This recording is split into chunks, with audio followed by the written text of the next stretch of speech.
Hi, I'm Olivier Lecompte, and I'm a PhD student in mechanical engineering at Polytechnique Montréal.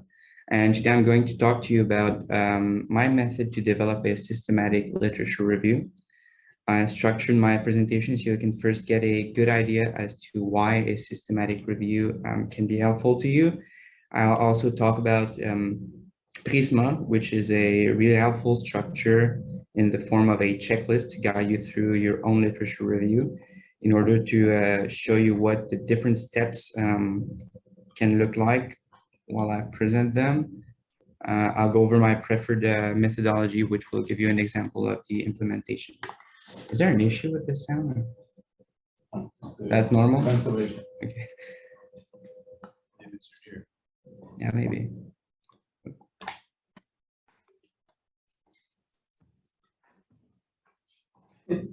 All right, so you may ask yourself why I choose to do a systematic review, which is a valid question. A systematic review is the closest thing to a bulletproof way to make sure that you don't miss out on information related to your topic of choice.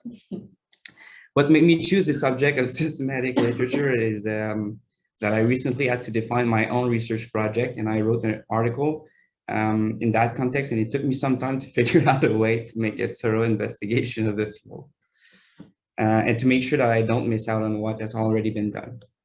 So after implementing Prisma, which is actually kind of a recommendation, I really understood the value of a well-established methodology, and it provided me with a system to find all of the relevant information. But it allows also for you to not get lost into reading everything that's been done since forever, which can result in inefficiency and also deep psychological problems. Would you mind changing the slide? No, it's on the... Okay, so yeah, so all in all, that's why a systematic approach can be helpful to you. Okay. So first of all, I'd like to talk a bit about Prisma, which is the method around which I developed my research strategy. It's defined as an evidence-based minimum set of items for reporting in systematic reviews and meta-analysis. What it means is that it actually provides a checklist of the different things that you should take into consideration when going over a particular subject. It's mostly used in domains like medical field or pharmaceutics, etc., those kind of fields. However, it can be really useful too for engineering. For the purpose of this presentation, I limited the checklist to 7 items, what we're going to take a look at.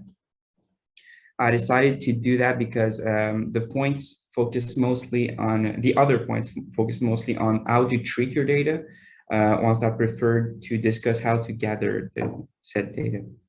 I kept the same numbers for the item as in the checklist to avoid misunderstandings if you go and try it later. So what I'm presenting today is how I applied these 7 items, but you don't have to follow them the same way that I did.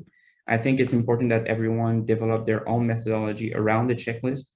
And the following slides will provide you an example of what I did and how, and some tools that could be relevant to you.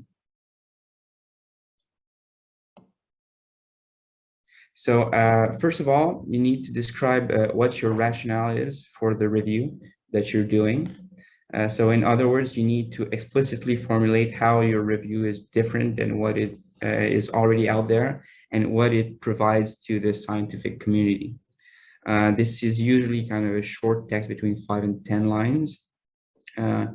For me, it was that I noticed a gap in the literature, and so that's why I wanted to explore that avenue. And so afterwards, you need to state what are the objectives or what your review does. What it does. So in my case, I wanted to identify and compare different strategies to fill that gap, and compare to kind of an optimal. I don't want to get too specific because it's kind of hard to understand what I did exactly. So I'll just give broader examples. So step 5 is where you define your eligibility criteria.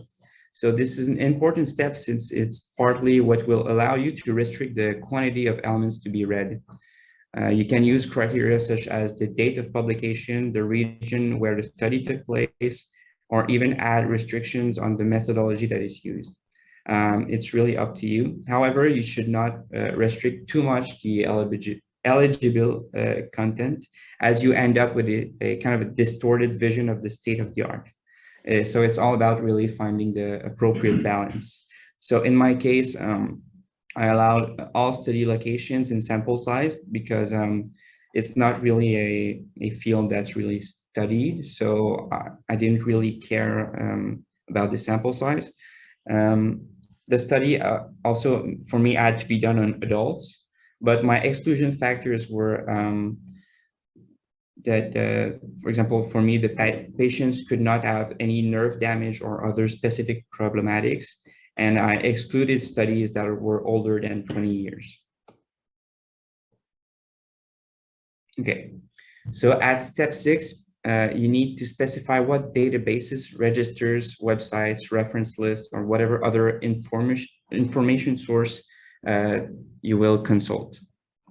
For my part, I suggest the usage of databases such as Compendex and PubMed, which are accessible since you're a student at Polytechnique, and usually information is given to you through workshops at the beginning of your program.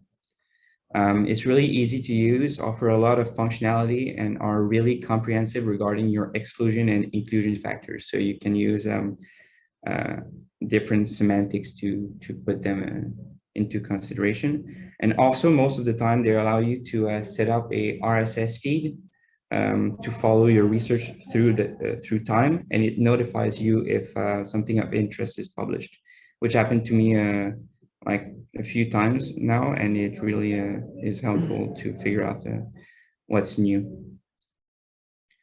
Afterwards, step 7 is where you present how you use the different information sources to gather your data.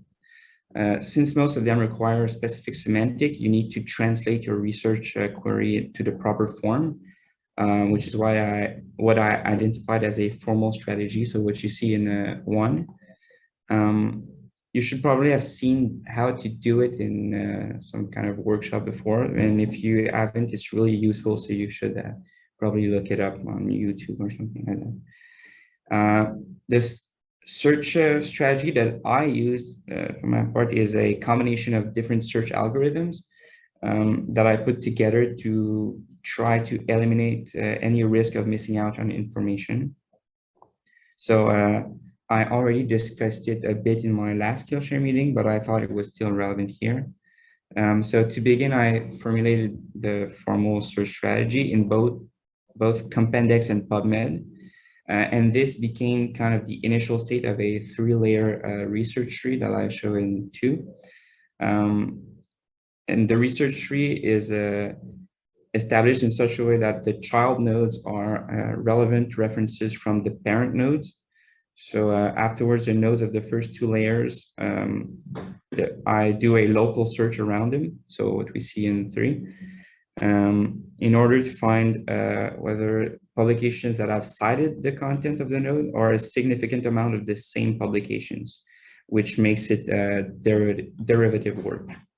To do so, I used the website Connected Paper, which is a really helpful tool that helps you to visually see the relation between different articles.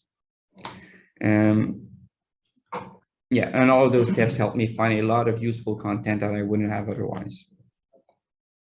So afterwards, step 8, it's for you to identify how you will decide whether a piece of data meets the inclusion criteria of your review, including details of the tools that you use in the process. So for me, I read most of the articles that I found were already kind of meeting the criteria since I formulated my basic kind of research thing on the databases. But afterwards, I read the abstract of each article, and the ones that met the various criteria established were added to a Zotero library. I strongly suggest that you use also a reference management software. Since it's free, it links to your browser. It keeps all your files classified, so you can do different kind of libraries. And it also provides a bibliography support for Word and LaTeX, which is helpful when you will be actually writing your review. Finally, at step 9, you need to specify the methods used to collect data from the reports and also the tools that you used. So after step 8, you now have a set of articles that meet the criteria you developed for your review. From there, what I did is I read and annotated the introduction, literature review, and methodology of each article. And every time I encountered important information, I noted the reference and added it to the list of articles to look at. By then, you need to repeat step 8 because you need to find out if they still meet your criteria. But yeah, that's pretty much what I did. Yeah, and I decided afterwards to do kind of a article map, which is what I illustrated on the OneNote kind of thing there, to represent visually the relation between every article. But it rapidly became out of hands because of the amount of articles that I had. It was just like text everywhere and links wasn't that visual after all. And then I switched to an Excel spreadsheet in which I could identify more easily the relation between the main articles and the references. But I also could note the context in which the citation was made, which was really helpful when I was writing because I could then look up different keywords and I have like something to reference to. So yeah, finally, as a conclusion, systematic reviews are really important to get in-depth understanding of the literature. Prisma is a great tool to explore what are systematic reviews because it offers a structure while allowing you some freedom to make it your own. And I think colors make for a more dynamic presentation. And finally, just before I end, there are a lot of resources at Polytechnique at the library that they can help you a lot with your research. So they have a lot of support like formations, access to databases. You can even order issues of journals that are unavailable through the database portal of the Poly, and they can get it for you. And they also have teams of experts that can help you with your research and everything, and can do a lot if you're willing to mention their name in your article afterwards. But it's kind of a small price for that. So thank you.